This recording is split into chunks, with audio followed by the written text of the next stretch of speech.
Fala pessoal, beleza? Há um tempo atrás a gente fez um vídeo sobre Lock Conflict. Não sei se você chegou a ver, se você não viu, dá uma olhada no Telegram que você vai conseguir encontrar a lista de todos os vídeos que já estão aqui no canal para você poder acessar ele diretamente, tá? Sem perder tempo.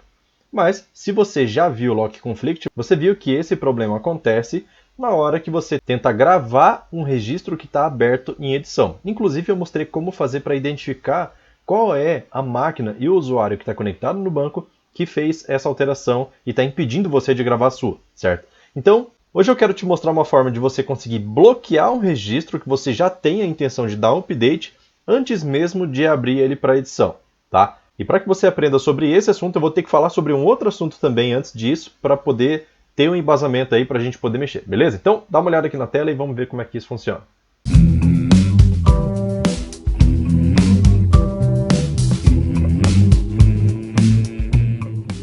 Muito bem, eu abri duas instâncias aqui do meu AB Expert, esse do lado esquerdo e esse aqui do lado direito, tá? Em ambos eu vou rodar o mesmo select, olha só, F9 aqui e F9 aqui.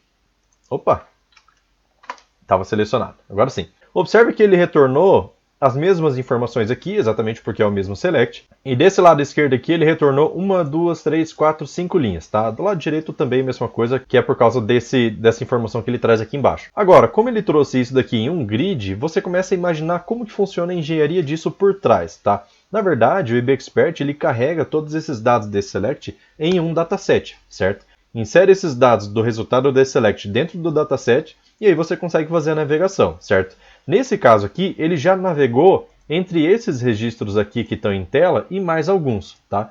E trouxe mais alguns por quê? Porque o Firebird trabalha com buffer, tá? Então, para a gente entender o que é buffer, a gente precisa entender também o que é page size, o que é page dentro do Firebird, tá? Então, o page nada mais é do que o local onde ficam gravadas as informações que você tem dentro do banco. Imagina um livro, e esse livro tem várias páginas, certo? Porque não tem como colocar todas as informações de um livro dentro de uma página só, certo? Então ele é dividido em várias páginas e esses dados ficam distribuídos em várias páginas diferentes. E aí entra os índices para poder identificar em que página que está cada informação, beleza? Então tá, o tamanho da página do Firebird, assim como em livros, é pré-determinado, beleza? Então tem um limite de informações que cabe em cada página e aí ele precisa ficar mudando de página toda vez que precisa informar mais coisas dentro do banco, tranquilo? E aí, quando você faz um select, o que ele vai fazer? Ele vai localizar a informação que você precisa, vai verificar se essa informação está dentro de uma página só ou mais páginas e vai trazer essas páginas para a memória RAM, certo? Que é um tipo de buffer. Então, por exemplo, se eu quero fazer um select assim como eu fiz aqui agora há pouco, ele vai buscar as informações que estão nessa tabela inteira, vai trazer essas páginas para a memória, certo? E essas páginas vão ficar no buffer. Daí você tem uma configuração de quantas páginas o Firebird vai trazer para a memória baseado no seu arquivo firebird.conf. Beleza até aí? Então assim, resumindo, eu tenho um tamanho de memória alocado para poder servir de cache no meu Firebird. Eu tenho várias páginas onde estão meus dados e o buffer é gerado como? Na hora que eu dou um select, ele busca todas as páginas necessárias, tenta colocar o máximo possível de páginas dentro dessa área de cache para que você tenha acesso à informação extremamente rápida, tá? Afinal, se você tivesse que buscar do disco direto, seria muito mais pesado, beleza? Então, é assim que funciona. E tem como a gente visualizar essa informação na prática aqui, tá? Então, olha só, o que eu quero dizer? Quero dizer o seguinte, eu dei o select aqui ao mesmo tempo nessas duas telas, certo? Vou até voltar aqui, ó, vou cancelar a transação dos dois, para fazer de novo. Vou dar um F9 aqui e F9 aqui, beleza? Então, praticamente ao mesmo tempo, certo? Então, se aqui do lado direito eu vier para baixo e, por exemplo, pegar essa próxima linha aqui, umas linhas para baixo, e colocar aqui que esse valor que vai receber 1, vou dar um commit, posso dar um post aqui, um commit, e conforme eu vou abaixando aqui, ó, do lado esquerdo, eu vou vendo que a informação que eu coloquei 1 não está presente. Por quê? Porque esses dados já estavam no cache dentro do buffer, beleza? Então ele fez a leitura do que ele já tinha consultado, ele não foi consultar de novo no disco. Agora, se eu der F9 de novo aqui desse lado e ir para baixo, eu vou conseguir encontrar a informação que eu já fiz alteração. Por quê? O que ele fez? Ele atualizou os dados do cache, certo? Foi lá no disco, pegou os dados que ele precisa, as páginas que ele precisa, já com a alteração que eu fiz ali na tela do lado direito, e trouxe de volta para a memória e mostrou para mim em tela, beleza? Carregou o dataset e mostrou para mim em tela. Agora, tem uma coisa mais interessante que dá para fazer, que é o seguinte, olha só. Vamos supor que aqui nesse select eu vou fazer alteração em uma dessas linhas aqui que não está em tela, certo? Olha só, 1, 2, 3, 4, 5, essa que começa com C77 é a última linha que está aparecendo na tela, certo? Ou seja, o IBExpert só precisou carregar as 5 primeiras linhas para poder preencher a minha tela. As 5 primeiras linhas, que são os 5 primeiros registros do dataset, então o 6º registro do dataset ainda não foi carregado. Se eu fizer alteração no 6º registro aqui, que é esse que começa com 3F, e vamos supor que eu já tenha carregado os 5 primeiros aqui também, eu quero o seguinte: na hora que eu alterar esse 6º registro aqui para 1 e der um commit, eu quero que imediatamente, que na hora que eu der uma seta para baixo aqui, ó, para pegar o 6º registro na tela da esquerda, ele me traga já o valor que eu acabei de alterar em outra tela. Por exemplo, pode ser uma outra máquina, um outro usuário do seu sistema que está fazendo uma alteração na mesma tela, só que como você já fez o select, eu vou dar uma seta para baixo, ó, você quer que esse valor 1 que foi alterado ali já apareça nesse momento, sem precisar dar select de novo, certo? Assim você começa a pegar as informações em tempo praticamente real, certo? Então, tem como fazer isso? Tem! E olha só, é aqui que vai entrar o nosso primeiro recurso que eu quero mostrar hoje nessa aula. Como que a gente faz? Existe aqui a cláusula for update, tá? For update, se você for traduzir ao pé da letra, for update parece que você vai selecionar os registros com intenção de atualização. Faz sentido? Parece que não faz muito sentido. Só que vamos supor, se você vai atualizar um registro na sua tela, o ideal é que você pegue a versão mais atualizada possível antes de fazer a alteração, certo? Então, quando você faz um select em qualquer tabela usando o for update, você tem uma diferença que é a seguinte. Olha só, vou dar um F9 aqui e vou dar um F9 aqui também, beleza? Vou vir aqui no 7º registro, ou pode ser no 6º registro mesmo, que ainda não está aparecendo aqui na tela, e vou colocar aqui o número 2 agora nesse registro, beleza? Vou dar um commit. E observe aqui na tela da esquerda, lembra que eu falei do buffer, certo? Que daí quando você faz um select, ele pega todas as páginas, carrega para o buffer, e é a partir dessa informação que ele já carregou do disco que ele vai trazer as informações na tela, certo? Agora, olha o que vai acontecer. Vou dar a seta para baixo aqui, ó, e vou avançar para o 6º registro.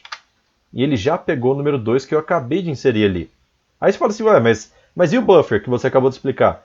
Tá, o buffer, quando você usa essa opção aqui, for update, ele é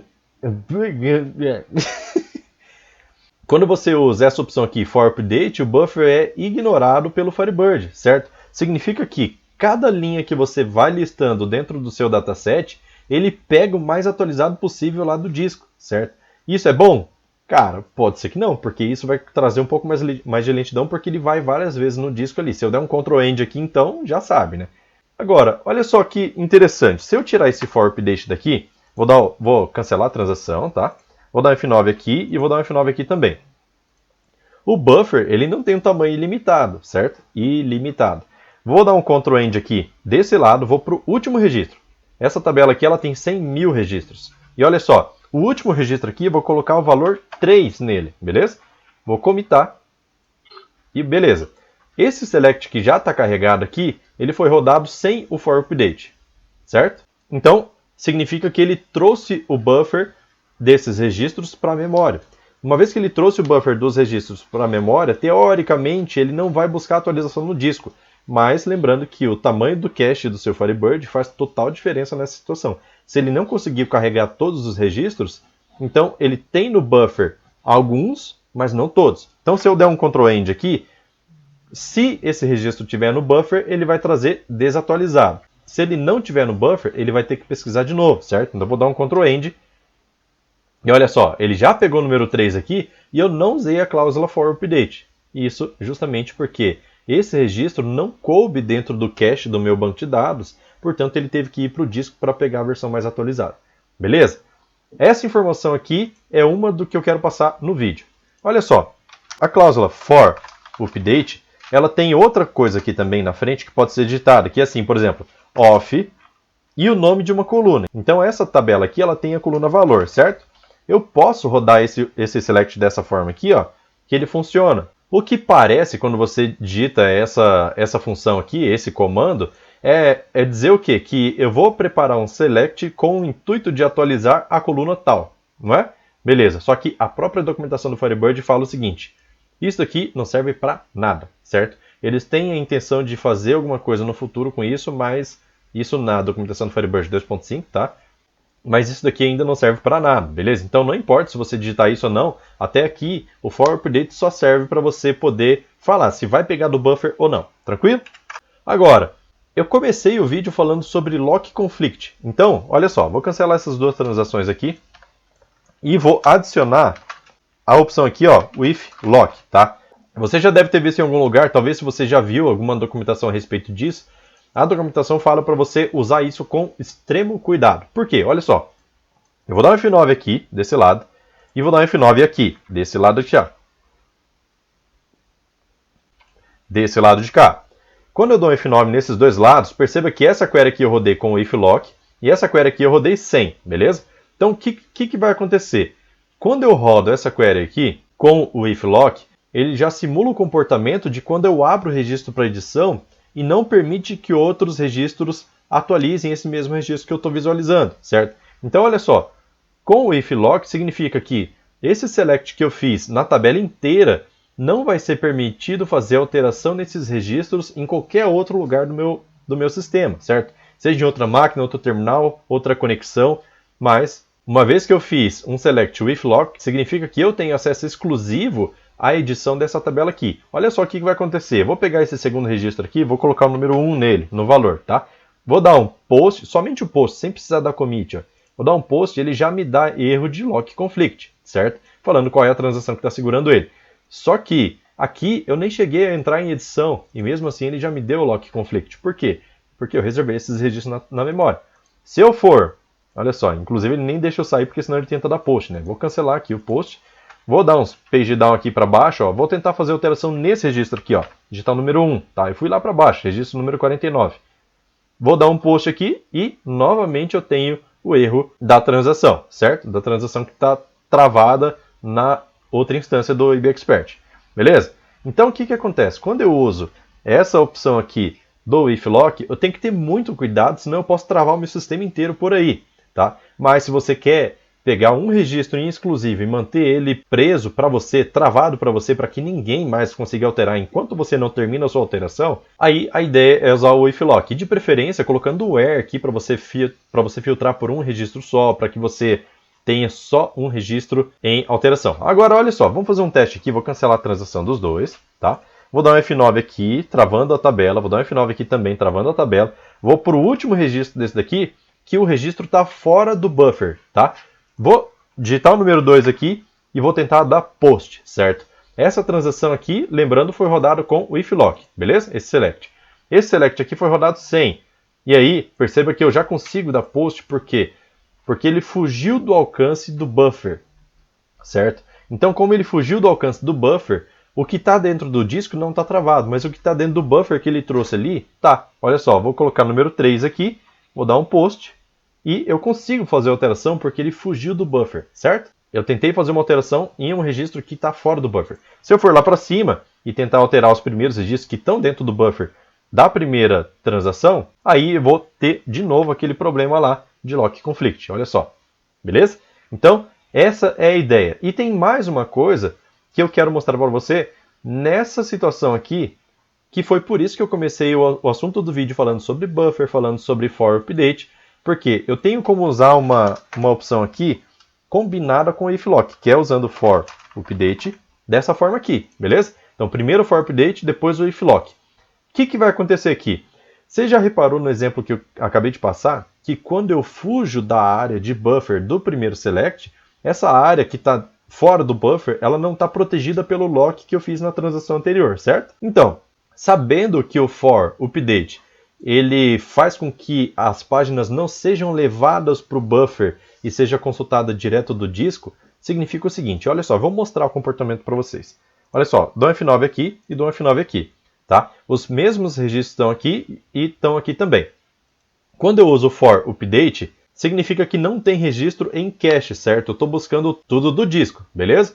Se eu estou buscando tudo do disco, basta eu ir no registro que não foi visualizado aqui ainda nesse dataset, ou seja, que ele está fora desse range aqui, que eu vou conseguir fazer alterações. Olha só, eu estou aqui no registro número 5, vou digitar 3 aqui, E esse registro está numa área visível de dataset, já foi passado por esse registro no dataset da esquerda. Vou tentar dar um post e ele deu o lock conflict, beleza? Porque esse select já passou por cima desse registro. Agora, o registro número 6 ainda não foi visualizado por esse select que foi dado o lock, certo? Então o que eu vou fazer? Vou cancelar esse post aqui, tá? E vou ir para o registro número 6, seta para baixo, e vou tentar digitar aqui, ó, número 5, beleza? No valor. E vou tentar dar um post.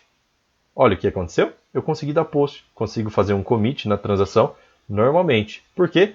Porque esse registro não está dentro do buffer e esse registro não foi travado, portanto, eu tenho liberdade de fazer alterações nele.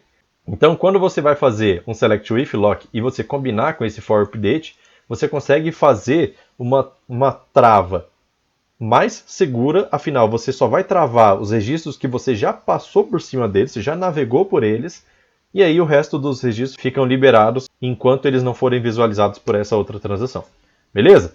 Então, é isso que eu queria passar hoje para vocês. Eu espero que vocês tenham gostado do vídeo. Se você gostou, não esquece de deixar o like. Se você quer ver mais vídeos interessantes sobre Firebird SQL e sobre SQL no geral, não esquece de entrar no canal do Telegram. Eu estou incentivando as pessoas a entrar lá, porque lá toda notificação que eu mando sobre vídeo sempre vai chegar para todo mundo. E aí você não perde conteúdo nenhum. Beleza? Então é isso. Vou ficando por aqui. Valeu, falou, tchau, tchau. Ótimo fim de semana.